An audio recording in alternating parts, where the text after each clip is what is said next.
Welcome students. Topic जो हमारा चल रहा था वो चल रहा था पार्टनरशिप। पार्टनरशिप मीन्स साझेदारी। और साझेदारी के हम बेसिक क्लासेस लगा चुके हैं और हम साझेदारी का दो क्लासेस हमारी हो गई थी। आज है हमारी क्लास नंबर 3। इन दो क्लासेस में हमने पूरे बेसिक जिस तरह के क्वेश्चंस आपके एग्जाम में आते हैं एसएससी जीडी में जो क्वेश्चंस आने हैं उनकी मैं प्रॉपर आपको सारी बात समझा चुका हूँ। कितने टाइप्स के क्वेश्चन आने हैं और उसमें हमारी दो टाइप्स हो गई थी, सिंपल टाइप जो स्टार्टिंग टाइप्स हैं। तो आज हम उसके आगे नेक्स्ट करेंगे। हमने जो क्वेश्चन कर लिए थे वो क्वेश्चन कर लिए थे आई थिंक ये हमारा उस दिन का लास्ट क्वेश्चन था। ठीक है, हाँ ये लास्ट क्वेश्चन था। इसके बाद 13 नंबर क्वेश्चन से आज हम स्टार्ट करेंगे। पहला थोड़े इसके बारे में बता दूं कि ये साझेदारी जो मैं पार्टनरशिप करवा रहा हूँ ये आपको एक ही कंसेप्ट पे करवा रहा हूँ, सारी की सारी सिंगल कंसेप्ट पे। भैया आप सिंगल कंसेप्ट एक ही याद रखें और हर एक क्वेश्चन बनेगा आपसे। वो सिंगल कंसेप्ट क्या है कि आपको मैंने बताया कि यदि इन्वेस्टमेंट मल्टीप्लाई हम टाइम कर देते हैं तो ये अनुपात बन जाता है। ये किसका अनुपात बनता है? ये अनुपात बनता है प्रॉफिट का, मीन्स लाभ का। प्रॉफिट का अनुपात बनता है। और हर एक क्लास में मैं आपको इसकी जिक्र करूंगा क्योंकि यदि आपके दिमाग में ये चीज फिट हो गई तो आप कोई भी क्वेश्चन वहां पे आ जाए आप उसको बना लोगे। ठीक है, इन्वेस्टमेंट मतलब निवेश, टी मतलब समय, टाइम, प्रॉफिट मतलब लाभ। यदि हम निवेश का जितने भी रुपए किसी भी पार्टनर ने निवेश किए हैं उसकी गुणा जिस पार्टनर ने जो रुपए निवेश किए हैं जितने समय के लिए किए हैं, यदि निवेश का किसी पार्टनर के उसके समय से गुणा कर देते हैं तो उसका लाभ का अनुपात आ जाता है। अनुपात आ जाता है किसका? लाभ का। उसको उस अनुपात में आपने लाभ देना है। तो ये आपका क्या होगा? ये आपका basic concept, one concept all questions. ठीक, हम चलते हैं आज के क्वेश्चन पे। आज का पहला क्वेश्चन पढ़ते हैं हम। क्या आज के पहले प्रश्न में ये कहा गया है कि सचिन नाम के एक पर्सन ने 50,000 रुपए लगाकर एक व्यापार आरंभ किया। ठीक है, व्यापार आरंभ किसने किया? सचिन ने। और रुपए कितने लगाए? 50,000। 6 महीने बाद 80,000 रुपए लगाकर नितिन इस व्यापार में साझेदार हो गया। साझी हो गया मीन्स पार्टनर बन गया। नितिन उसका पार्टनर बना, उसका साझेदार बना, लेकिन कब बना? 6 महीने बाद। सचिन ने शुरू में पैसे लगाए लेकिन नितिन जो है वो 6 महीने बाद आया। इस बात को आपने नोट करना है। 80,000 रुपए लेके आया। उसके रुपए कितने थे सचिन के? सचिन के रुपए थे 50,000। एक सचिन है इसमें और एक कौन है? पार्टनर नितिन है। एक पार्टनर सचिन है, एक पार्टनर नितिन है। सचिन ने 50,000 लगाए हैं, शुरू में लगाए हैं। नितिन ने 80,000 लगाए हैं लेकिन 6 महीनों बाद लगाए हैं, उसके बिजनेस शुरू करने के 6 महीने बाद। इस व्यापार में साझेदार हो गया 3 वर्ष बाद। अब 3 वर्ष है, ठीक है, 3 सालों बाद उन्हें हिसाब किया। देखो आपको बताया जाएगा भी वो अपना प्रॉफिट कब शेयर करते हैं, तो ये जो प्रॉफिट है वो 3 सालों का है। ठीक है, 3 वर्ष बाद 24,500 रुपए उनको कुल लाभ हुआ, टोटल प्रॉफिट हुआ। में से हमने बताना है जिस पर्सन ने बिजनेस शुरू किया था मींस सचिन का भाग कितना होगा। ठीक है, तो क्वेश्चन आप समझ गए होंगे सारा। तो सबसे पहले हमें पता है, हम दोनों नाम लिखते हैं। एक सचिन, एक मेरे पास सचिन है और दूसरा मेरे पास कौन है? दूसरा मेरे पास है नितिन। एक सचिन और एक नितिन। सचिन और नितिन का अब हम लाभ का अनुपात बनाएंगे और लाभ के अनुपात के लिए एक ही बात, investment into time equal to profit का अनुपात आ जाएगा। सचिन ने 50,000 रुपए, सचिन ने इन्वेस्टमेंट कितनी की? 50,000 की। सचिन ने 50,000 की इन्वेस्टमेंट की। इन्वेस्टमेंट आ गई, वहां पे निवेश आ गया। समय कितने समय के लिए की? अब कुल लाभ उन्होंने कब कैलकुलेट किया? 3 वर्ष बाद। तो आप यहाँ पे मंथ्स लिखिए क्योंकि 3 लिखने से फिर 2.5 लिखना टफ हो जाएगा वहां पे। ठीक है, तो आप यहाँ पे मंथ्स बनाए। 3 वर्ष में कितने मंथ होंगे? यदि एक वर्ष में 12 मंथ होते हैं तो 3 वर्ष में होंगे 36, है ना। तो यहाँ पे आप मल्टीप्लाई कीजिए, 12 गुना 3 36। ये 36 क्या आए हैं? ये 36 आए हैं मंथ। 3 years 36 month. ठीक है, महीने आए हैं। और इसका हमने अनुपात बनाना है इन्वेस्टमेंट। इसकी इन्वेस्टमेंट है 80,000, 80,000 रुपये नितिन लेके आया था, लेकिन 80,000 रुपये यहाँ पे 6 मत लिख देना, ठीक है, 6 मत लिख देना यहाँ पे, क्योंकि 6 महीने बाद आया है। 6 महीने बाद आया मीन्स जो उसके निवेश किए गए रुपए हैं, जो नितिन के निवेश किए गए रुपए हैं, वो बिजनेस में कितने महीने चले हैं, तो कितने महीने चले हैं, जब 3 साल बाद, 3 वर्ष बाद उन्होंने अपना बिजनेस का हिसाब किताब किया प्रॉफिट का, तो 6 महीने वो निकाल देंगे। और यदि 36 में 6 महीने निकाल दोगे आप, तो इसके रुपए कितने चले हैं, 30 महीने, क्योंकि 6 महीने ये क्या था, वो 6 महीने लेट आया था, इसने बिजनेस शुरू किया था, ठीक है। तो 50,000 रुपए चले हैं 36 महीने मीन्स 3 के 3 साल, और 80,000 रुपए चले हैं 6 महीने का मीन्स 30 महीने। तो इन्वेस्टमेंट इनटू टाइम प्रॉफिट का अनुपात, इन्वेस्टमेंट इनटू टाइम प्रॉफिट का अनुपात। अब ये जो बनेगा ये अनुपात आ जाएगा, और उस अनुपात में हम रुपयों को बांट देंगे। फिर चाहे सचिन का पूछा हो, चाहे नितिन का पूछा हो, चाहे डिफरेंस पूछा हो, चाहे सम पूछा हो, कुछ भी पूछा हो, फिर हमारा आंसर आ जाएगा, ठीक है। तो अब अनुपात कैसे करते हैं, सबसे पहले क्या किया करो, सबसे पहले आप जीरो की कहानी खत्म किया करो, ठीक है, जीरो को उड़ा दिया करो, 1 2 3 4 है ना, 1 2 3 और 4, और जीरो नहीं करती, ठीक है। अब टेबल्स याद करो, कैलकुलेशन बेस्ड टॉपिक है। यदि आपकी कैलकुलेशन अच्छी है, एक आपको कंसेप्ट का पता है और तीसरा आपको इसमें क्या चाहिए, रेशो का पता है, तो फिर कुछ नहीं है ये, ठीक। 36 5 8 और 30 है ना। अब यदि आप बड़े टेबल पे काटोगे तो जल्दी काम निपट जाएगा, है ना, जल्दी काम निपट जाएगा, लेकिन छोटे टेबलों पे मत काटना, है ना। तो थोड़ा सा लॉजिक लगा लेंगे, कौन सा बड़ा टेबल लगाएं, हम इसको काट सकते हैं 4 के बारे में, ठीक है। चलो 4 पे काटते हैं, 4 पे ये आया 9 नंबर पे, 4 पे ये आया 2 नंबर पे, ठीक है। अब 9 और 5, ये 5 और 30, ये 5 पूरा पूरा ही जा रहा है 1 नंबर पे, और 30 पूरा पूरा जा रहा है 6 नंबर पे। अब देखा भी इधर 9 बच गया, उधर कुछ 9 और 6, 9 और 6 भी चला जाएगा 3 के बारे में, ये 3 बार गया और ये गया 2 बार, ठीक है। अब यहाँ पे रह गया प्राइम नंबर, ये नहीं कटेगा, ठीक। तो यहाँ पे क्या आएगा मेरे पास, यहाँ पे मेरे पास आएगा 3 ही बचा ना, और कुछ नहीं बचा मेरे पास। और यहाँ पर क्या बचा, यहाँ पर बचा 2 ये बचा और 2 ये बचा, 2 का 2 में गुना किया तो आया 4, मीन्स ये 3 अनुपात 4 में अपने रुपए बांटेंगे, ठीक है। अब 3 अनुपात 4 का मतलब क्या, अब आपको मैंने रेशो में भी पढ़ाया हुआ है, सब जगह पढ़ाया हुआ है अनुपात का, अनुपात को कैसे करना है भी। यदि टोटल 7 रुपए होते, इसका क्या मतलब है समझ लें, यदि टोटल 7 रुपए होते तो 7 में से 3/7 इसको मिलता, 4/7 इसको मिलता, मीन्स 3/7 हिस्सा इसका होता, 4/7 हिस्सा इसका होता। तो हमारे पास है 24,500 रुपए, 24,500। और हमसे पूछोगे सचिन का शेयर, तो सचिन शेयर जो होगा, सचिन शेयर, सचिन का हिस्सा जो सचिन शेयर होगा वो होगा, सचिन का अनुपात देखे पहले कितना है, तो सचिन का अनुपात है 3, सचिन का अनुपात 3 है, और हमें दिया हुआ है टोटल लाभ, तो टोटल लाभ हमारे पास, टोटल प्रॉफिट कितना है 24,500। यदि हमें ये लाभ है और लाभ टोटल है, तो ये भी लाभ है, तो लाभ का टोटल करेंगे, 4 और 3 7, ठीक है। यदि आपके पास ऊपर, यदि आपके पास न्यूमिनेटर में, अंश में, यदि हमने टोटल लाभ लिया है, तो नीचे आप जो अनुपात निकाला है उसका टोटल करोगे। अनुपात, टोटल अनुपात कितना बना, टोटल अनुपात बना 3 और 4 7, वो नीचे आएगा। और मल्टीप्लाई में वो चीज आएगी जो आपने निकालनी है, जो आपको बोला गया निकालने। तो हमने सिर्फ सचिन का निकालना है, तो यहां से आप सचिन का रेशो देख लो कितना, 3, तो 3 से आप क्या कर दोगे, 3 से कर दोगे मल्टीप्लाई, और अब इसकी करेंगे काटाकाटी, ठीक है। 7 का पहाड़ा, 7 के पहाड़े में सीधा देखो 3 तो नहीं जाएगा, 3 प्राइम नंबर है। 7 के पहाड़े में 24 नहीं आता, 3 नंबर पे आएगा 21, बचेंगे 3, 3 और 5 35, 7 के पहाड़े में 5 नंबर पे 35, और बचेंगे 2 जीरो, है ना। 35 और 3 की मल्टीप्लाई तो करनी है, 35 को 3 से जब मल्टीप्लाई करोगे तो 30 को 3 से किया 90, 5 को 3 से किया 15, 90 और 15 105, 105 0 0, 10500 है ना, 10500, कोई बात नहीं, 10500।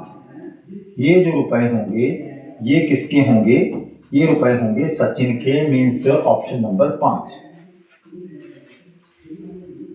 ठीक है, ऑप्शन नंबर 5 इनमें से कोई नहीं, इनमें से कोई नहीं, ऑप्शन नंबर 5। ठीक, अगले क्वेश्चन पे चलते हैं। ए, बी तथा सी तीन चरागाह, चरागाह जो गाय चराते हैं, है ना, गायों को चराते हैं, गायें रखते हैं, तो चरागाह किराए पर लेते हैं जहां पर घास वगैरह लगा होता है। 3 पर्सन है, ए, बी और सी। ए अपनी 10 गायें 7 महीने तक चराएगा वहां पे, बी अपनी 12 गायें 5 महीनों तक और सी अपनी 15 गायें 3 महीनों तक। इस चरागाह का कुल किराया कितना 1750 है। तो सी को किराए के भाग में, किराए के अपने भाग के कितने रुपए देने पड़ेंगे। देखो क्वेश्चन पार्टनरशिप का ही है, क्योंकि उन्होंने जो जगह ली थी जहां पे अपने गायों को उन्हें चराना था, तो वो जगह उन्होंने लेने के बाद ए के पास 10 गायें थी, 10 की 10 उसने वहां पे बेच दी अपनी, और वो 10 गायें सिर्फ 7 महीनों तक वहां पे गई। बी के पास 12 गायें थी, गायें ज्यादा थी लेकिन समय कम के लिए गई। सी के पास दोनों से गायें ज्यादा थी लेकिन वो 3 महीनों के लिए गई, है ना, चराते हैं। तो हमें पता है कि यदि उसने 10 गायें 7 महीनों के लिए गई हैं, तो 10 गायों को वहां पे भेजा है कितने महीनों के लिए, 7 महीनों के लिए। इनका अनुपात बनाएंगे ए, बी और सी। तो ए अनुपात बी अनुपात सी क्या बनेगा, ए के पास यदि 10 गायें थी, ए के पास यदि 10 गायें थी, तो वो कितने महीने यूज करता है उनको, जगह को कितने महीने यूज करता है, 10 गायें यूज करती हैं 7 महीने। ठीक है, अब बी का देखो, बी की गायें थी 12, बी की गायें थी 12 और वो यूज करता है 5 महीने, उस जगह को 5 महीने यूज करता है। और जो सी की गायें थी, सी की गायें थी 15, लेकिन वो कितने महीने यूज करता है, सिर्फ और सिर्फ 3 महीने। मीन्स ये टाइम आ गया, ये जो इन्वेस्टमेंट है, इस तरह की इन्वेस्टमेंट है ना, यहाँ पे 10 लगा रहा है, ये 12 गाय लगा रहा है, ये 15 गाय लगा रहा है ना, और ये 7 महीने यूज कर रहा है, 5 महीने और 3 महीने। तो इन्वेस्टमेंट इनटू टाइम किसका प्रॉफिट आ जाएगा, किसका अनुपात आ जाएगा, प्रॉफिट का। या तो सीधा काट लो, यहाँ पे 10 है, 5 है, 15 है, सीधा काट लो, यहाँ पे मल्टीप्लाई मत करना। ये देखिए हम सीधा काट देते हैं, 10 कट जाएगा, 5 कट जाएगा, 15 कट जाएगा, 15 कटेगा 5 के पार्ट में 3 पे, यहाँ पे 1 आया, यहाँ पे कितना आया, 2 आया। ठीक है, अब 2 है, 12 है और 3 है, 3 है, 12 और 2 है ना, कोई काम नहीं चलेगा। अब गुना करनी पड़ेगी, यहाँ पे 14 आ जाएगा, 14, यहाँ पे आ जाएगा 12 इंटू 1 12, और यहाँ पे आ जाएगा 3 इंटू 3 9। मीन्स ये इनका क्या आ गया, अनुपात आ गया, क्योंकि तीनों अब किसी भी टेबल पे और नहीं कटते हैं, तीनों किसी भी टेबल पे और नहीं जा रहे, तो इसका मतलब 14 12 और 9 ये इनका क्या होगा, अनुपात होगा, जिस अनुपात में ये किराया देंगे, जिस अनुपात में किराया देंगे। मीन्स यहाँ पे देने वाली चीजें तो वो आएगी, है ना, यदि प्रॉफिट वाली चीजें तो प्रॉफिट आता। इतना तो आप समझ गए होगे, अगर किराया देना है, जैसे हमने पिछली क्लास में एक कार किराए पे ली थी तो किराया उन्होंने भी दिया था, है ना, तो इस रेशो में वो अपना रेंट पे करेंगे, किराया पे करेंगे। हमसे पूछा गया सी, सिर्फ सी पूछा गया है भी सी कितना रेंट पे करेगा, और ओवरऑल रेंट हमें दिया गया 1750। तो यदि 1750 ओवरऑल रेंट है, तो ओवरऑल रेशो कितना, 1750 ओवरऑल रेशो कितना, इन तीनों का क्या करेंगे, टोटल करेंगे। 14 और 12 मेरे पास आएगा 26, और 26 में 9 ऐड करूंगा तो आएगा 35। 35 अनुपात का टोटल है और ये टोटल किराया है, और गुना करेंगे जो हमें चाहिए, हमें चाहिए सी का किराया, तो सी के अनुपात से क्या कर देंगे, हम मल्टीप्लाई कर देंगे, सी के अनुपात से मल्टीप्लाई कर देंगे, और इसको आप कैंसिल कर लोगे, आपका क्या आंसर आ जाएगा। ठीक, अब यदि आपको 35 सीधा पता है तो सीधा कर दीजिए, है ना, 35 175 कितने नंबर पे आ रहा है, नहीं तो फिर आप क्या करोगे, आप इसको 5 के टेबल में कैंसिल कर सकते हो। 5 के टेबल में 7 आया, ये 5 के टेबल में यहाँ पे 3 नंबर पे 15 आया, 2 बचे, फिर 25, और ये आया 5 और ये आया 0, है ना। 7 के टेबल में ये 50 आया, 35 7 5 35, और 50 का 9 में गुना करोगे तो क्या आया, फुल एंड फाइनल आंसर आया 450 जो रुपीज है वो किसको पे करने पड़ेंगे, सी को। सी का जो रेंट होगा वो होगा 450। 450 मीन्स ऑप्शन नंबर 1 450। ठीक, तो घबराना नहीं है पेपर में, एग्जाम में, मतलब पार्टनरशिप का कंसेप्ट है, क्योंकि इकट्ठा लिया था, पार्टनर बन गए थे, कोई ए बी और सी ने इकट्ठी कोई चीज ली थी, तो ये भी पार्टनरशिप ही है। ठीक है, एक बार फिर देख लीजिए, ए बी सी तीनों ने मिलकर चरागाह किराए पर ली थी। ए अपनी 10 गायें 7 महीनों के लिए, बी 12 गायें 5 महीनों के लिए, सी 15 गायें 3 महीनों के लिए लेता है। इनका अनुपात बनाया और ये आ गया जिस अनुपात में वो किराया देंगे। हमें पूछा होगा सिर्फ सी का, तो सी का क्या किया हमने, टोटल को टोटल अनुपात से भाग किया, टोटल लाभ को या टोटल किराए को टोटल रेशो से भाग किया, और जो चाहिए हमें सिर्फ सी का शेयर चाहिए था, तो हमने सी का अनुपात जो है वो नीचे रख दिया और मल्टीप्लाई कर दिया और इसको सॉल्व किया, तो क्या आया हमारे पास 450 आया। अब थोड़ी सी कैलकुलेशन और देखिए, आपको पता है 35, यदि आप इसको 5 और 7 में ना काटते तो 35 का जो डबल होता है, 35 को यदि आप 10 से गुना करो, 35 को 10 से गुना करो तो क्या आता है 350 है ना। तो 350 का आधा ही तो है, 350 का आधा कितना है, 350 का आधा 175, 300 का आधा 150, 50 का आधा 25, 150 और 25 175। तो इसको 5 से तो गुना किया था, सीधा आप 5 भी यहाँ पे लगा सकते थे और साथ में ये 0 आ जाती, फिर आपको 5 और 7 में काटने की जरूरत नहीं पड़नी थी, आप सीधा 35 पे भी काट सकते थे। ठीक है, आगे चलते हैं, पढ़िए क्वेश्चन क्या है, क्वेश्चन को ध्यान से पढ़िए, रीडिंग एबिलिटी बढ़ाइए अपनी, अच्छा कीजिए अपनी पढ़ने की क्षमता को। ए बी सी ने मिलकर सांझे में एक व्यापार आरंभ किया। 3 पार्टनर हैं, एक ए है, एक बी है और एक सी है। 3 पार्टनर है ए बी सी। ए ने 5,000 रुपए लगाए, ए ने लगाए 5,000 रुपए, कितने मंथ के लगाए, 2 मंथ्स के लिए, 2 महीनों के लिए ही लगाए। ठीक है, ए आया 5,000 रुपए लगाया और उसके रुपए 2 महीने ही चले, हम 2 महीने ही लेंगे यहाँ पे।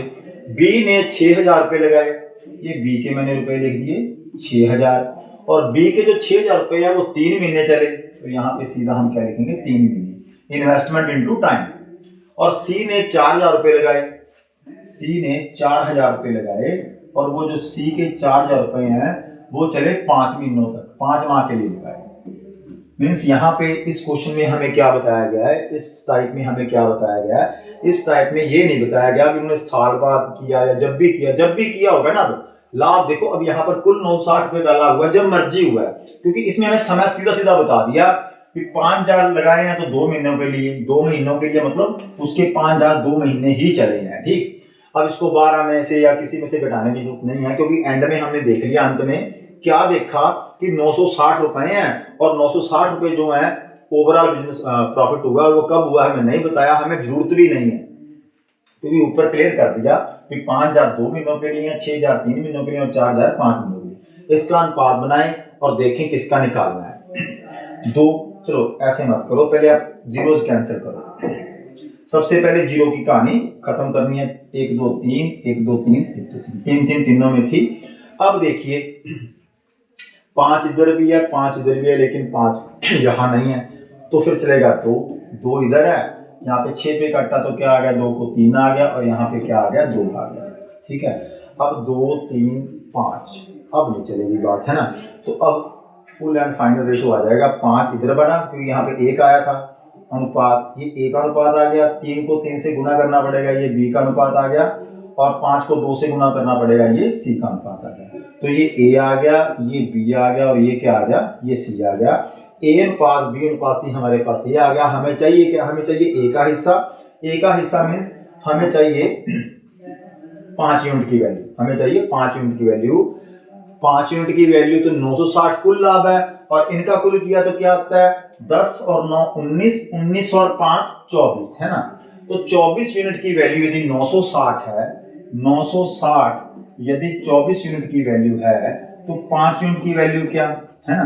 तो 24 का 960 में पारे याद करो, ठीक है। 24 का 4 में गुना करते हैं तो 96 होता है। 24 का डबल जो है 48, 48 का डबल 96, 24 4 96, ये आया 40, 5 का 4 में गुना आया किया आया 20, और ये बना 200। तो 200 रुपए जो है वो ए को मिलेंगे, ए के रुपए या ए को लाभ में कितने रुपए मिलेंगे 200 रुपए, 200 rupees. Option number 3, option number 3, option number 3। इस क्वेश्चन में अलग क्या था, इस क्वेश्चन में यही अलग था कि हमें ये नहीं बताया था कि वो लाभ कब डिसाइड करते हैं, लेकिन हमें जरूरत भी नहीं थी क्योंकि ऊपर क्लियर कर दिया था कि 2 महीने, 3 महीने और 5 महीने, यही क्वेश्चन में अलग था, बाकी सारा कुछ सेम है। अगला क्वेश्चन पढ़िए। अब पकी पकाई बात आ गई, हमें रुपए नहीं, हमें अनुपात क्या सीधा दे दिया, हमें अनुपात नहीं निकालना पड़ेगा, है ना, रुपए नहीं दिए सीधा दे दिया, लेकिन यहाँ सीधा दे दिया, यहाँ घुमा दिया, है ना, ए इधर भी है और ए इधर भी है। चलो पहले क्वेश्चन पढ़ के समझाता हूँ। एक व्यापार में लगे धन ए तथा सी के धनों का अनुपात ए और सी, यदि मैंने यहाँ पर ए लिखा और यहाँ पे सी लिखा, ए और सी का अनुपात है 2:1, है ना, और फिर ए आ गया दोबारा से, मतलब ए का जो अनुपात है वो सी के साथ तो 2:1 है और ए का अनुपात जो बी के साथ है वो 3:2 है। चलो यहाँ पे भी आप देख लो कि ए का सी के साथ 2:1 का अनुपात है, और यदि ए के रुपयों का अनुपात हम बी के साथ निकालते हैं तो वो मेरे पास आता है 3:2। यदि ए के जितने भी मैंने रुपए लगाए होंगे, हम उन पास से रुपए नहीं निकाल सकते यदि हमारे पास इंफॉर्मेशन नहीं है, लेकिन यहाँ पे हम निकाल सकते हैं। ए के रुपयों का सी के साथ अनुपात बनाते हैं तो क्या आता है 2:1, ए और सी, है ना। ए का अनुपात यदि हम ए के रुपयों का अनुपात बी के रुपयों से निकालते हैं तो वो आता है 3:2। एक वर्ष है यहाँ पे समय कोई लग नहीं दिया हो हमें, एक वर्ष है तो हम एक लिख सकते हैं। यदि एक वर्ष के बाद कुल लाभ हमें दे दिया 1,57,300 रुपए हुआ, तो बी का हिस्सा क्या है, हमसे बी का शेयर पूछा गया है कि बी का शेयर क्या होगा। ठीक है, क्वेश्चन समझ आ गया होगा आपको।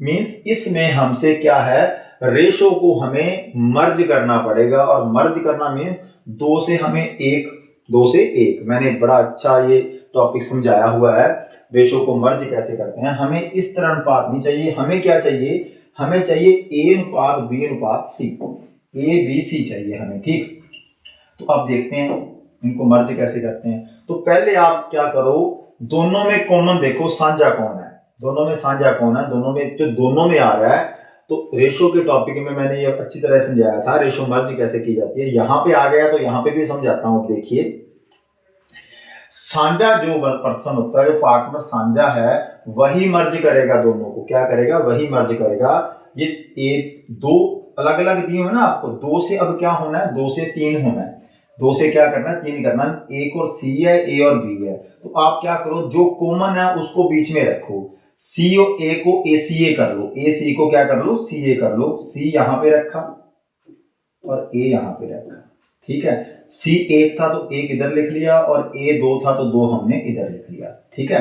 अब ए के नीचे ए रखो, ए के नीचे ए ये है, ए यहाँ पे 3 है, ए यहाँ पे क्या रखा, 3 रखा, ये वाला, ठीक है। और अनुपात बनाया, और यहाँ पे क्या कर लिया मैंने, यहाँ पे कर लिया बी, और बी ये है तो बी कितना, 2 है। रेशो यदि आपने पढ़ रखा है तो ये बात आपको बड़ी अच्छी समझ आ रही होगी, क्योंकि ऐसे बहुत सारे क्वेश्चन हमने रेशो वाले कंसेप्ट में किए हैं। रेशो को मर्ज करना है, 4 से 3 करना है या 2 से 3 करना है।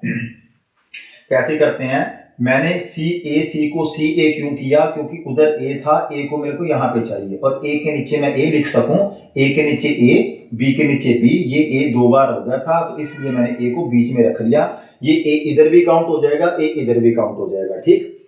अब 1 इधर लिख लिया, 2 इधर लिख लिया, ए यहाँ था, ए 3 आ गया और बी आ गया 2।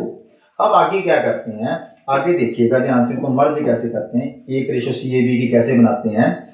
तो ये अनुपात है तो इधर भी हमने अनुपात लगा लिया, ये अनुपात है इधर भी अनुपात लगा लिया, ठीक है। अब ये वाली जगह और ये वाली जगह, इन दोनों स्थानों को हम क्या करेंगे, भरेंगे, फिल करेंगे, सॉरी। तो यहाँ पे ये स्थान कैसे फिल होते हैं, यदि ये 2 है तो बिल्कुल साथ वाला 2 हम यहाँ पे लिख देंगे, ये इसकी हेल्प करेगा। 2 है तो बिल्कुल जो साथ में पड़ा है अगल बगल में वो वाले हम लिखते होते हैं नंबर्स। 2 यहाँ पे है तो यहाँ पर भी 2 आएगा, और 3 यहाँ पर है तो 3 ही क्या है, यहाँ पर आएगा, बस। अब इतना काम करने के बाद इनको इस तरह से हम क्या कर देंगे, मल्टीप्लाई कर देंगे, इनका क्या कर देंगे, गुणा कर देंगे।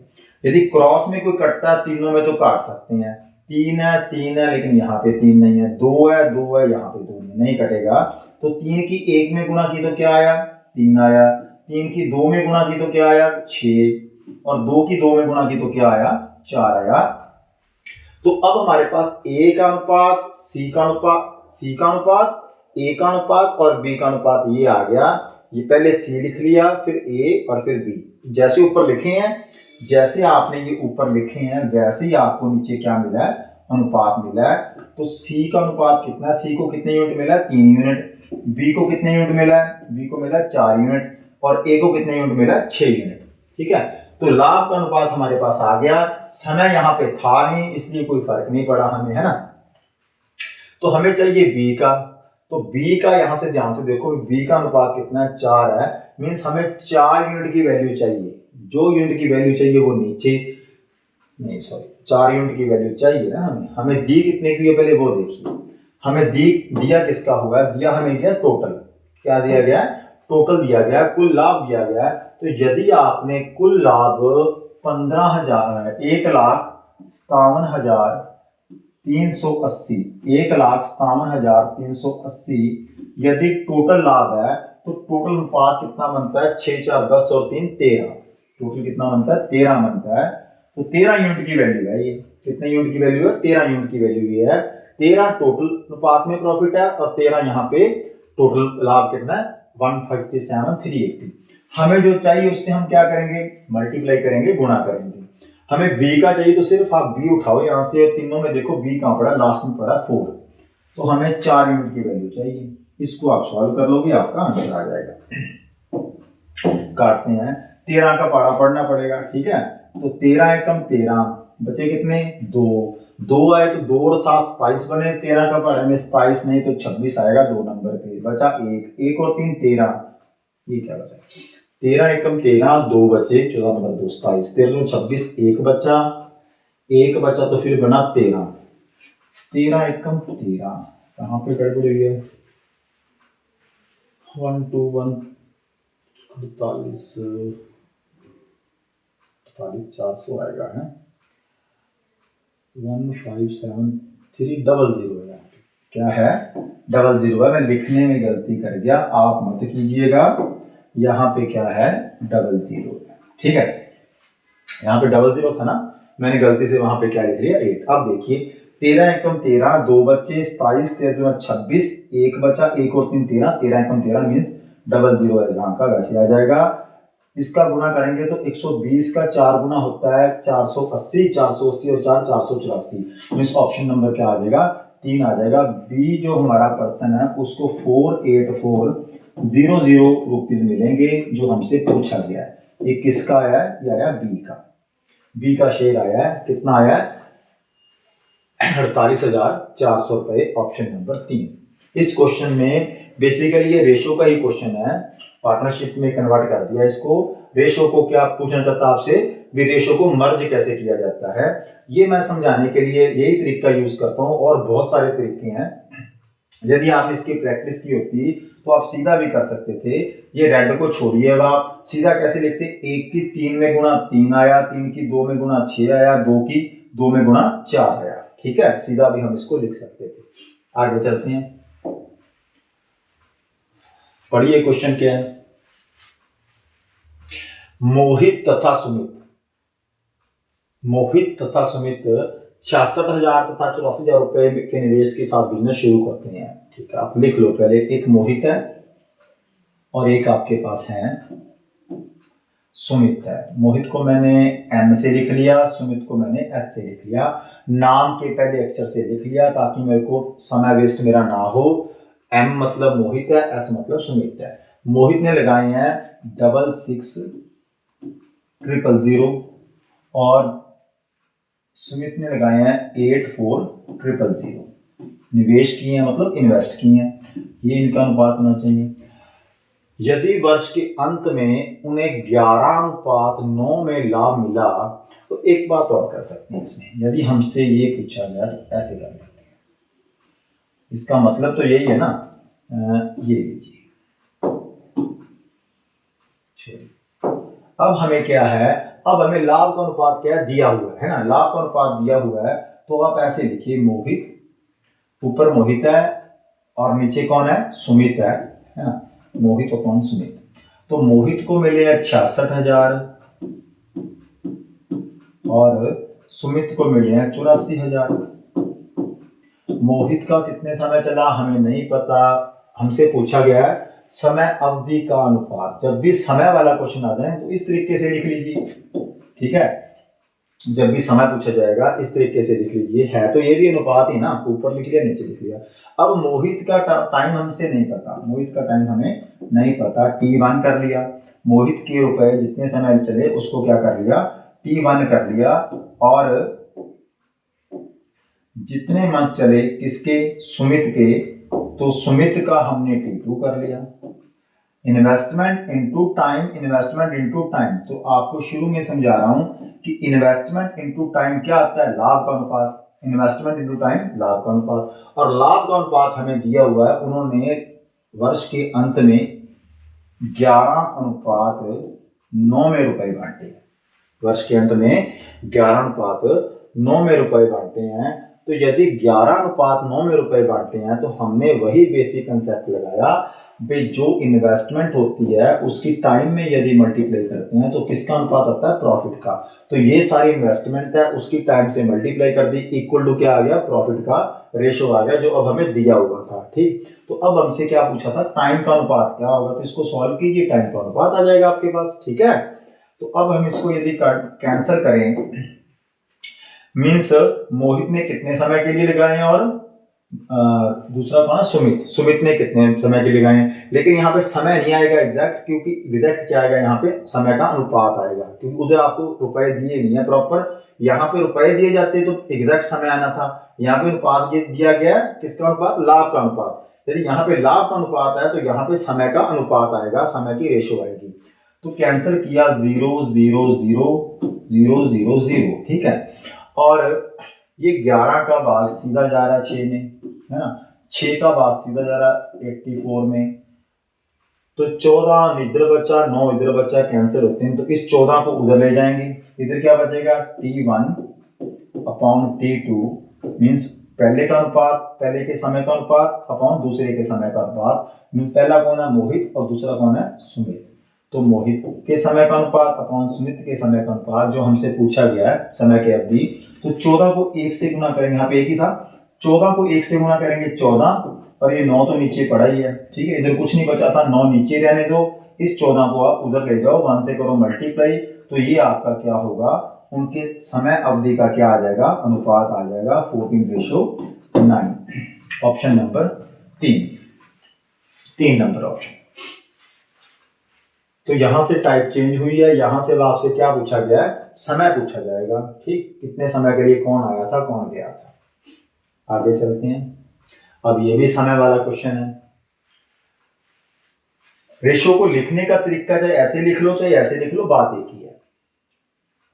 ए ने 45,000 रुपये लगाकर एक व्यापार आरंभ किया। ए ने, कुछ समय बाद बी आ गया, बी अब हमें नहीं पता है कितने समय बाद आया है, और रुपए पता कितने लेके आया, उसकी इन्वेस्टमेंट जो है वो 3000 है, और लगाकर साझेदार हो गया। वर्ष के अंत में कुल लाभ का अनुपात दे दिया, और लाभ का अनुपात 2:1 में बांटे गए हैं। अब यदि हमें एग्जैक्ट रुपए पता है तो जो निकलेगा एग्जैक्ट टाइम निकलेगा उनका, है ना, एग्जैक्ट क्या निकलेगा, टाइम निकलेगा। तो बी व्यापार में कितने महीने तक साझेदार रहा, मतलब बी का रुपया व्यापार में कितना टाइम चला। ठीक, इस क्वेश्चन को भी 2 तरीकों से पूछा जाता है। पहले ये प्रश्न कीजिए क्या है, तो ए यदि 45,100 रुपए लेके आया, कौन, ए यदि 4500 रुपए लेके आया, तो बी कितने लेके आया, बी लेके आया 3000, बी कितने लेके आया 3000।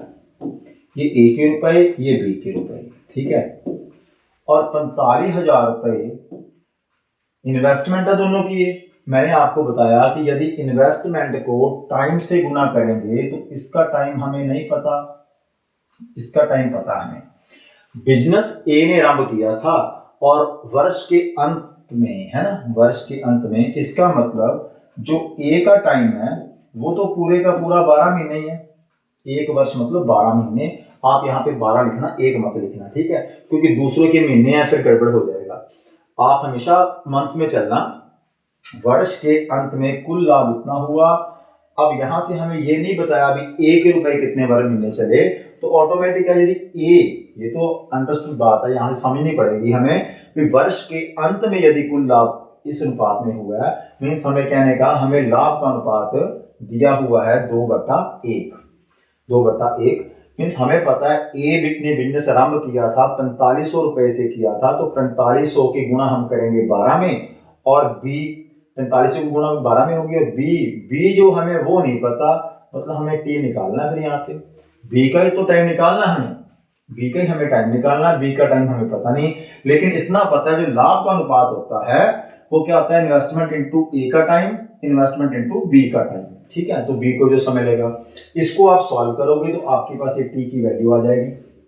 इसको सॉल्व कीजिए, 1 0 2 0 1 0 2 0। ठीक है, 3 के पहाड़े में 45 काटा 15 नंबर पे आया, और 2 के पहाड़े में 12 काटा तो 6 नंबर पे आया। ठीक है, तो 15 छिक्का बना 90। ये क्या बात बनी भाई, 90 90 90 कैसे आया? अच्छा 1 0 और पड़ गया अभी। ठीक है, तो यहाँ पे 10 और पड़ा, कहने का मतलब है। तो 2 5 के पहाड़े में ये 2 नंबर पे, 5 के पहाड़े में ये 3 नंबर पे, 2 के पहाड़े में ये 3 नंबर पे, और 3 को 3 से गुणा किया, 9 टी उधर गया, 9 इधर बचा, मीन्स 9 इक्वल टू टी। इसका मतलब 9 यदि आया है तो ये 9 महीने क्या है बिजनेस में रहा होगा, तो बी व्यापार में कितने महीने तक साझेदार रहा, तो आपका आंसर आएगा 9 महीने 9 मंथ। टी की हमने वैल्यू निकाल ली, क्या आ गई 9 मंथ, तो ये आपका होगा आंसर। यहाँ पे आपने 9 रखा होगा तभी 2:1 बना होगा। टाइप चेंज हुई है, एक बार और देखिए इस सम को। ए ने 4500 रुपए लगाए, कितने समय के लिए, 12 समय के लिए। ए ने शुरू किया था और अंत तक, एक ही वर्ष है, वर्ष के अंत तक, वर्ष में होते हैं 12 महीने, इसका 4500 बिजनेस में कितने महीने रहा, 12 महीने रहा। बी ने 3000 रुपए लगाए, लेकिन बी अपने 3000 रुपए लगाकर इसमें साझेदार बना था कुल समय बाद नहीं, कुछ समय बाद, कुछ समय बाद। ठीक है, तो कुछ समय हमें नहीं पता अभी बी कब आया, इसलिए बी का हमने क्या लिख लिया, टी लिख लिया। और इन्वेस्टमेंट इनटू टाइम होता है प्रॉफिट का अनुपात, और प्रॉफिट का अनुपात हमें दिया हुआ था 2:1, वो लिखा, इसको सॉल्व किया, हमारे पास टी आया 9। यदि टी यहाँ पे 9 रखा होगा तभी 2/1 आया होगा। अब इस क्वेश्चन को दूसरे तरीके से कैसे पूछा जाता है, जब आप कंफ्यूज हो गए पेपर में, इसका आंसर 9 महीने है, ऑप्शन नंबर 4 है। ठीक है, अब इसी प्रश्न को दूसरे तरीके से कैसे पूछा जाएगा वो सुन लीजिए। इसमें यह पूछा जा सकता है कि बी कितने महीने बाद आया, बी कितने महीने बाद आया, तो बी व्यापार में कितने महीने तक साझेदार रहा। इसका मतलब तो है 9 महीने तक उसका जो 3000 था वो चला था, 9 महीने साझेदार, हमारा आंसर 9 महीने आ गया। लेकिन यही इसी क्वेश्चन में पूछा था बी कितने महीनों बाद आया, तो कितने महीने बाद आया।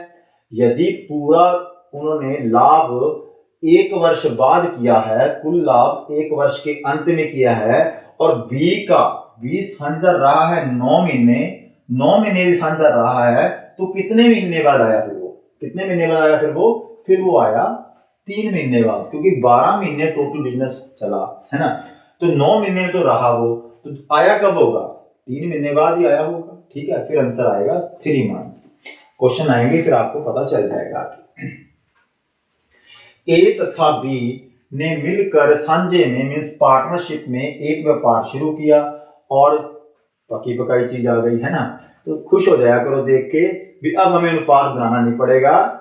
ए और बी का जो रेशो है, ए और बी का जो अनुपात है इन्वेस्टमेंट का, वो है पूंजी का, वो है 14:15 है।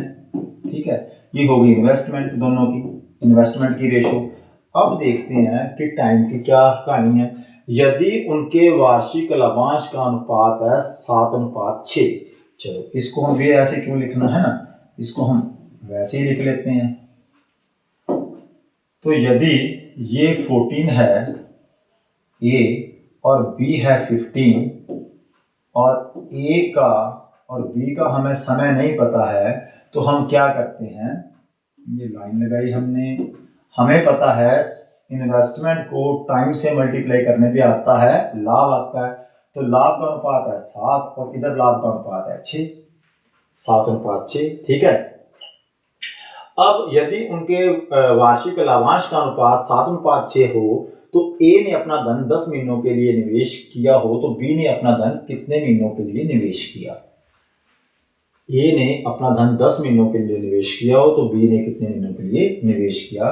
मीन्स 10 महीनों बाद उन्होंने अपना प्रॉफिट बांटा, है ना। ए का 10 महीनों का तो बी का कितने महीने। तो कोई बात नहीं, आप ए पे यहाँ पे 10 महीने लिख दो, ए के बता दिए 10 महीने हैं, तो बी के हमें नहीं पता तो बी की जगह पे टी लगा दो। ये ए था, ये कौन था, ये बी था। ठीक है। ए का यदि 10 महीने चला तो बी का कितने महीने चला, देखिए आप कितने महीने चलेगा, इसको सॉल्व कीजिए, आंसर आ जाएगा आपका। ठीक है।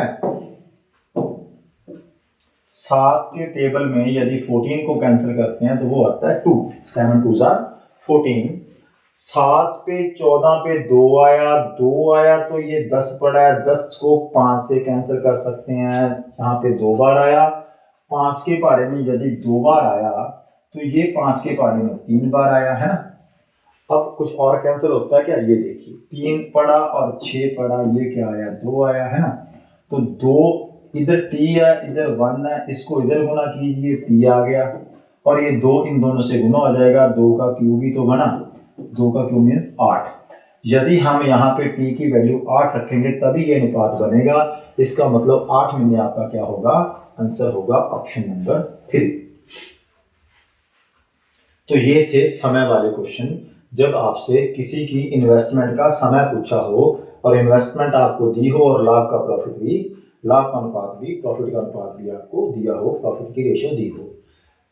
14-15 14-15 14-15 का अनुपात था इन्वेस्टमेंट में। टाइम में ए ने अपना धन 10 महीने चलाया तो ए की जगह पे 10 से गुना कर दी। बी का हमसे पूछा था, बी का अपने धन कितने महीने चलाया, महीने। ठीक है। तो बी की जगह पे आपने टी लिख लिया, बी को टी से मल्टीप्लाई, है ना, 15 को टी से, और 7 और 6 अनुपात दे रखा था, 7/6 किया, सॉल्व किया, टी की वैल्यू होगी 8 महीने। अगला क्वेश्चन पढ़िए क्या है, ये भी टाइम वाला है। ठीक है।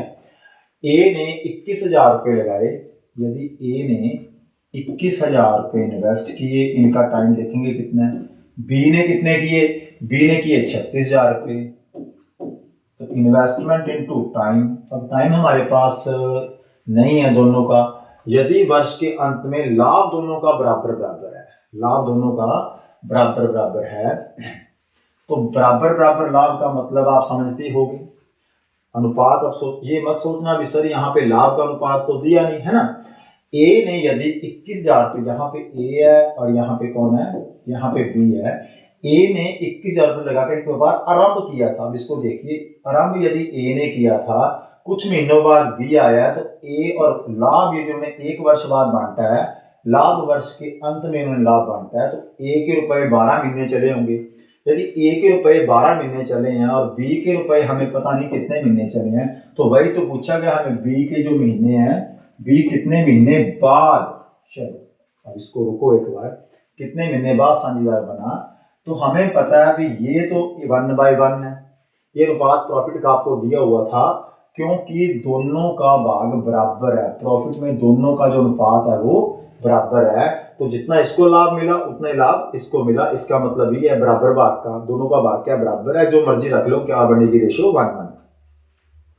अब हमें पता लग गया भी 21,000 रुपये 12 महीने चले हैं और 36,000 रुपये कितने महीने चले हैं ये नहीं पता, है ना। तो इसको सॉल्व करते हैं। इसको यदि हम काटें तो पहले मैं हमेशा बोलता हूँ क्या खत्म कर लो, 0। ठीक है। 12 है, 36 है, तो ये सीधा पहाड़ा पढ़ लो, 12 का 3 है, 21 है, तो क्या आया 7। तो टी का 1 में मल्टीप्लाई किया, टी आया, और 1 का 7 में मल्टीप्लाई किया तो 7 आया। अब यहाँ पे ना आप फटाफट 7 देख के चलो, बढ़िया बात है, यहाँ पे 7 नहीं दिया होता, दिया हुआ, यदि दिया होता ना तो आपने 7 पे फटाफट टिक कर देना था, तभी 7 आंसर आ गया। ये 7 क्या आया, सुने ध्यान से, ये 7 क्या आया, 7 आया, अभी यहाँ पे 7 रखेंगे ना तभी 1/1 बनेगा। मीन्स 7 महीने 36,000 रुपये जो है वो 7 महीने चले हैं। मीन्स जो बी है वो 7 महीने बिजनेस में रहा है, 7 महीने बिजनेस में रहा है, लेकिन हमसे ये बात पूछी गई है कितने महीने बाद बी आया। कितने महीने बाद साझेदार बना, जो बात मैं आपको पहले ही बता गया था कि पूरा एक वर्ष बाद बिजनेस में क्या हुआ है, लाभ हुआ है। एक वर्ष बाद हमें बोला गया, तो एक वर्ष में यदि 7 महीने बी बिजनेस में रहा है तो कितने महीने बाद बिजनेस में आया होगा। शुरू में तो था नहीं वो, तो कितने महीने बाद आया होगा, तो वो आया होगा 5 महीने बाद। तो इसका आंसर आएगा 5 मंथ्स। इसका आंसर 5 मंथ्स आएगा, 5 महीने बाद तो आया होगा वो, ठीक है। तो इसका आंसर 7 नहीं है, इसका आंसर है 5। वो तो अच्छी बात है आपको यहाँ पे 7 दिखानी, नहीं तो आपका आंसर हो जाता 7 आंसर, है ना। तो 5 महीने बाद आया था, तो टोटल तो 12 महीने थे, ये रहा 7 महीने, तो कितने महीने नहीं रहा, 5 महीने नहीं रहा। तो यही तो पूछा गया भी कितने महीने बाद बी आया, तो कितने महीने बाद बना, वो 5 महीनों बाद बना है, 7 महीने बीच में बना रहा।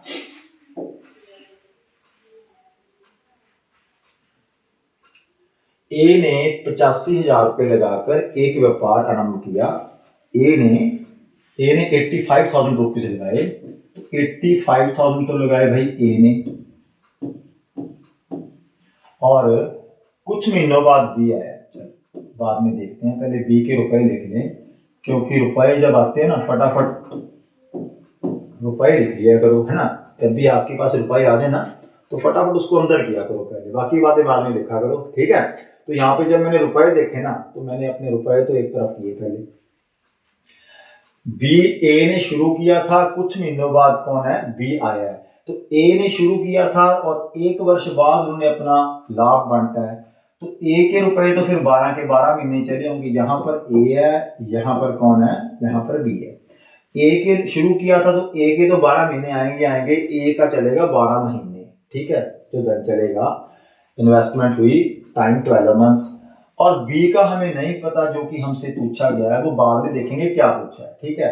42,500 रुपया बी ने इन्वेस्ट किया था, और बी के रुपए हमें नहीं पता कितना समय वो चले, इसलिए यहाँ पे लिख लेता हूँ टी मतलब टाइम। और जो अनुपात है वो है 3/1, investment into time equal to लाभ का अनुपात, investment into time equal to लाभ का अनुपात, ठीक है। ये सारे इन्वेस्टमेंट, ये सारा टाइम और ये सारा अनुपात, एक ही कंसेप्ट है ना। अब हम देखते हैं इसको क्या बनता है, ये टी की वैल्यू क्या आनी चाहिए यहाँ पे। तो सबसे पहले क्या करना, आप तो समझ गए होंगे आप, ये जीरो की कहानी खत्म करनी है। 85 है, 425 है, 40 और 55। ध्यान से देखो, ये 85 है तो ये 425 है ना। 425 का डबल ही तो हो रहा है, ऊपर 425 का डबल हो रहा है, 400 का डबल 800, 25 का डबल 50। तो सीधा काट दो 2 के पहाड़े में, है ना, सीधा काट दो, छोटे पहाड़े में काटने के बजाय थोड़ा सा देख लिया करो कि 425 यहाँ पे है, 850 वहां पे, सीधा कट जाएगा 2 पे, है ना। तो 2 पे यदि 3 तो नहीं जाता है, 3 पे यदि 12 को काटते तो क्या आ गया, 4 आ गया। इसका मतलब कुछ नहीं बचा हमारे पास, इधर एक है, क्रॉस में गुना करो, 4 दूना 8, मीन से ऊपर वाली टी की ही वैल्यू है, ठीक है, ये टी की ही वैल्यू है। तो टी की वैल्यू कितनी आ गई, 8 महीने, क्या आ गई, 8 महीने वैल्यू आ गई। मीन्स टी बिजनेस में 8 महीने रहा होगा। तो बी का धन कितने महीने तक निवेशित रहा, तो बी का धन देख लीजिए कितने महीने तक निवेशित रहा, 8 महीने तक निवेशित रहा। तो हमारा ऑप्शन होगा ऑप्शन नंबर 4, ये हमारा क्या होगा, आंसर होगा, ठीक। 8 महीने इसका आंसर आ गया। लेकिन इसी प्रश्न को घुमाकर पूछा जाता तो क्या पूछा जाएगा कि बी कितने महीनों बाद आया, तो फिर इसका आंसर क्या होना था, निकालना सारा कुछ यही है, ऐसे निकालेंगे, इसमें कोई अलग नहीं करेंगे, ठीक है। यदि यहाँ पर 8 आ जाता, जो आया है मीन्स 8 महीने उसका जो है निवेश रहा है, ये हमारा आंसर आ गया।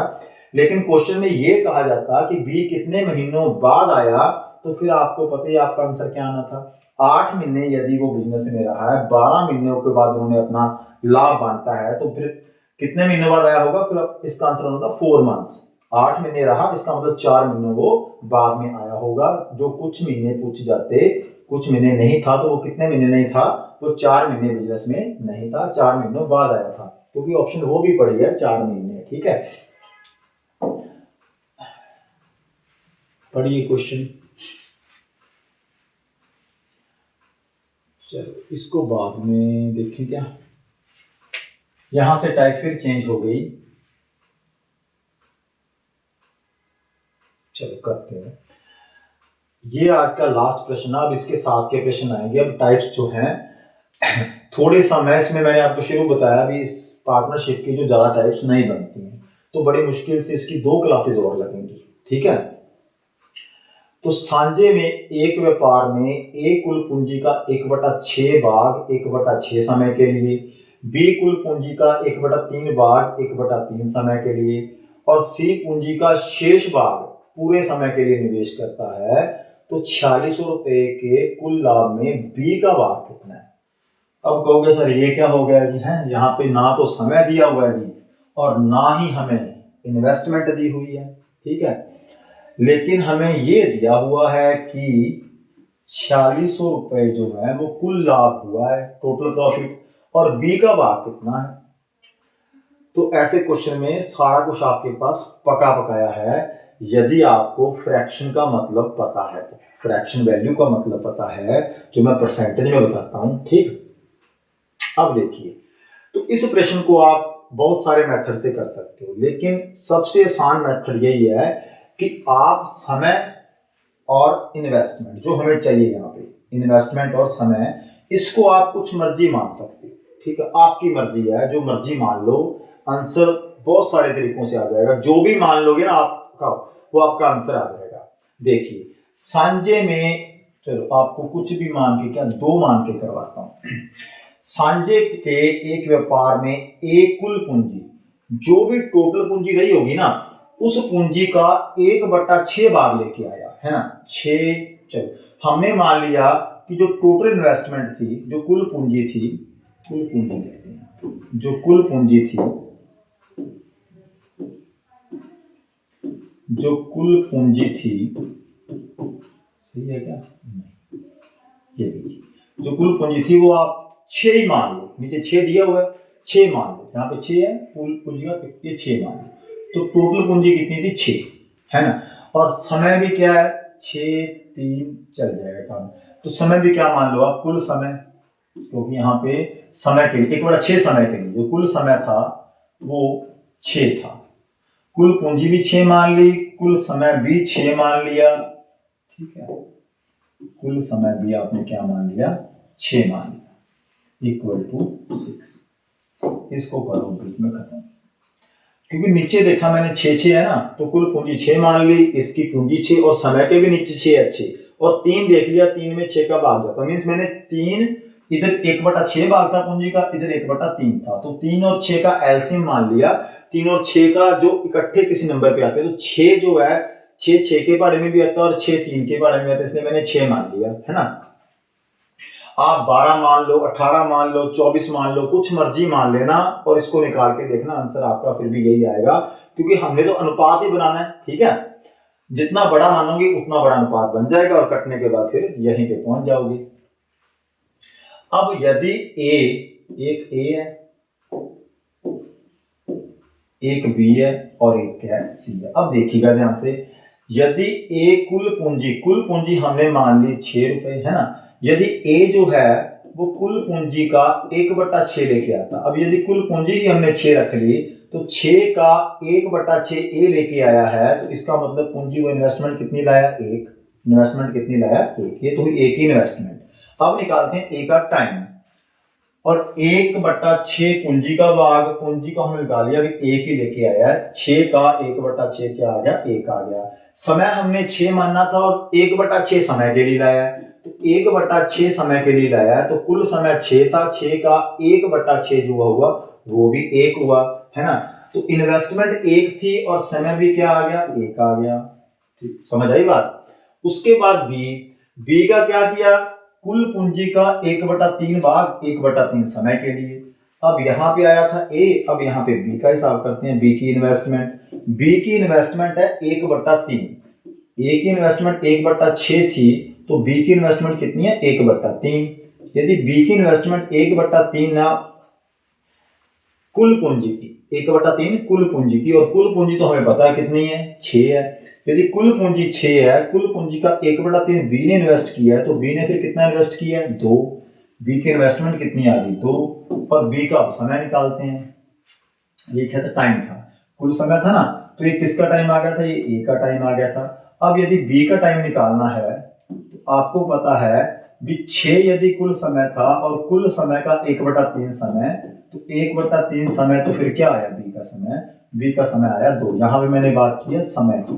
कुल समय था 6 का 1/6 मीन्स 1, ए का समय 1, बी का कुल समय 6 का 1/3 मीन्स 2। तो इसका 1 था तो 1 आया, 2 था तो 2 आया। ठीक, इतनी बात समझ आ गई होगी आपको। अब देखिए अब क्या बनता है, सी पूंजी का शेष भाग, पूंजी का शेष भाग। अब पहले तो शेष भाग देखिए कितना रह गया। यदि कुल पूंजी का 6 में से, कुल पूंजी 6 थी, 6 में से 1 ये ले आया, 6 में से 2 ये ले आया। ठीक है, कुल पूंजी का 6 में से 1 ये लेके आया, 6 में से 1 ये रहा, 6 में से इन्वेस्टमेंट 1 ये लेके आया और 6 में से 2 ये लेके आया। तो सी कितना लाया होगा?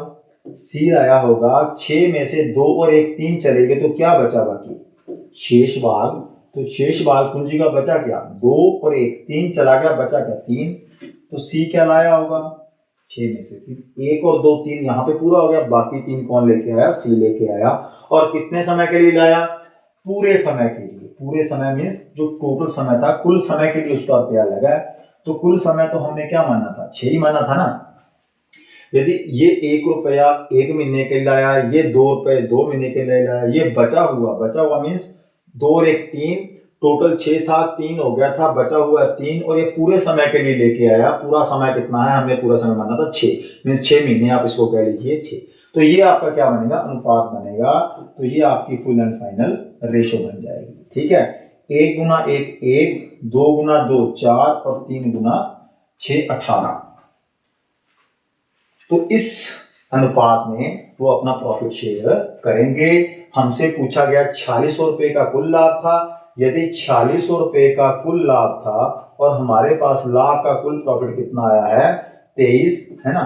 हमारे पास लाभ का कुल प्रॉफिट, लाभ का प्रॉफिट का टोटल पार्ट हमारा 23 बना है और हमें निकालना किसका है? हमें निकालना है बी का हिस्सा। बी के पास कितने हिस्से हैं? बी के पास 4 हिस्से हैं। तो क्या करना है? फिर तो वही करना जो हर एक बार करते हैं, 2 का 4 में गुना किया 8 मीन्स बी को कितने रुपए मिलेंगे प्रॉफिट में? बी को मिलेंगे 800। 800 मीन्स ऑप्शन नंबर 2, 800 रुपीज जो है वो बी को मिलेंगे। ठीक है स्टूडेंट्स, टिपिकल नहीं है, बिल्कुल आसान है। ये देखिए दोबारा समझाता हूं। यहां पे ले ली मैंने कुल पूंजी, यहां पे ले लिया कुल समय। ठीक है, यदि कुल पूंजी 6 थी, कुल समय 6 था, है ना। तो ए कुल पूंजी था 1/6, 6 का 1/6 होता है 1। ये आ गई इन्वेस्टमेंट इनटू समय। ए का कितना था? समय का भी 1/6, तो कुल समय 6 था, 6 का मैंने 1/6 लिया, समय भी 1 आ गया। तो ए का हिसाब किताब खत्म हुआ। अब चलते हैं बी पे। बी कुल पूंजी का 1/3, तो बी कुल पूंजी का 1/3 लाया था। कुल पूंजी यदि 6 है तो 6 का 1/3 हुआ 2, तो बी 2 लाया था। और कुल समय का 1/3, कुल समय यदि 6 था तो 6 का भी 1/3 समय के लिए लाया था, तो 6 का 1/3 कितना हुआ? 2 हुआ। तो ये 2/2, 2 गुना 2 आया, ये 1 गुना 1 आया। अब सी बची हुई पूंजी, सी बची हुई पूंजी, शेष भाग मीन्स बची हुई पूंजी, जो पूंजी बच गई, जो शेष है भाग, तो 6 में से 3 ये लेके आए, तो 3 कौन लाया होगा? सी लाया होगा। और सी कितने समय के लिए लाया? पूरे समय के लिए लाया। और पूरा समय मीन्स कुल समय वो कितना माना था हमने? 6 मानना था। तो 6 पूरे समय के लिए, इसको गुना की, अनुपात बना। उसके बाद फिर पता ही आपको क्या करना है। ठीक है, तो ये था स्टूडेंट्स आज का सेशन हमारा। और आज हमने लगभग 22 क्वेश्चन से ज्यादा ही कर लिए हैं, क्योंकि जो जो क्वेश्चन साथ में होते हैं मैं आपको साथ बताता जा रहा हूँ। 22 पे मत रहिए, ये समझिए भी मैं आपको एक क्वेश्चन के साथ साथ किसने को और क्वेश्चन अटैच करके बताता हूँ। तो यहाँ पर हमारी ये टाइप पहुंच गई, इसके बाद 2 या 3 टाइप्स और है, और हो सकता है हमारा नेक्स्ट क्लास में खत्म हो जाएगी, तो एक क्लास और लेंगे और इस टॉपिक को खत्म करेंगे। तो धन्यवाद स्टूडेंट्स, मिलते हैं अगली क्लास में।